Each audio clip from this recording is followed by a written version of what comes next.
আমি তোমাদেরকে পাত্তা দেই? আমি আল্লাহ ছাড়া কাউকে ভয় করি? আমি আল্লাহকে ভয় করি আর আমার বিবেক নিয়ে আমি চলি। আমরা কারো হাতে বেকার ভাতা তুলে দিয়ে অপমানিত করব না। আমরা সুশিক্ষা এবং প্রশিক্ষণ দিয়ে প্রত্যেকটি তরুণ তরুণী, যুবক যুবতীর হাতকে, সক্ষম মানুষের হাতকে আমরা দেশ গড়ার কারিগরের হাত বানাবো ইনশাআল্লাহ। কাজ তুলে দিয়ে বলবো এটাই বাংলাদেশ, যা চেয়েছিলে এটা তোমাদের দাবি, এবার দুই হাতকে বাংলাদেশকে গড়ে দাও। যুব সমাজ তৈরি হয়ে যাও, আমরা এই দেশটাই তোমাদের হাতে তুলে দিতে চাই।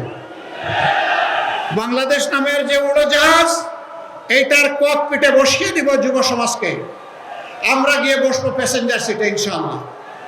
ওরা পিছনে তাকাবে না, ওরা সামনে নিয়ে দেশকে এগিয়ে যাবে ইনশাআল্লাহ। একদল লোক আছে শুধু পিছন নিয়ে কামড়া কামড়ি করে, এদের স্বভাবটা চিংড়ি মাছের মতো। চিংড়ি মাছ দৌড়াইতে শুরু করলে শুধু পিছনের দিকে যায়। আমরা তো মানব জাতি, আমরা পিছনে দৌড়াবো কেন? আমরা দেশ নিয়ে সামনের দিকে দৌড়াবো ইনশাআল্লাহ। আরেক দল আছে এখন জনগণের উত্থান, তাদের অধিকারের পক্ষে আপোষহীন মনোভাব এবং ইনসাফের পক্ষে গণজাগরণ দেখে তারা দিশাহারা হয়ে গেছে। এখন দিশাহারা হয়ে মায়েদের গায়ে হাত দিয়ে দেয়। আরে এরা কোন প্রজাতি? মানুষ তো মায়ের গায়ে হাত দিতে পারে না। আমরা এদেরকে অনুরোধ করি, সাবধান, কোনো মায়ের গায়ে হাত দিবে না। দয়া করে তোমার মাকে আগে সম্মান করতে শেখো।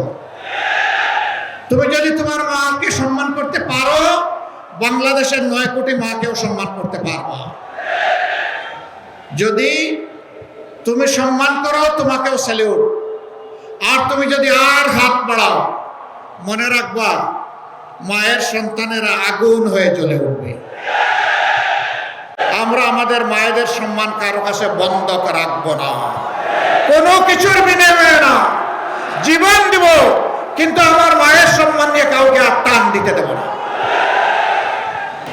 আমি এই কথাগুলো বলি এই জন্য এখন আমার পিছনে লেগে গেছে। আমি তোমাদেরকে পাত্তা দেই?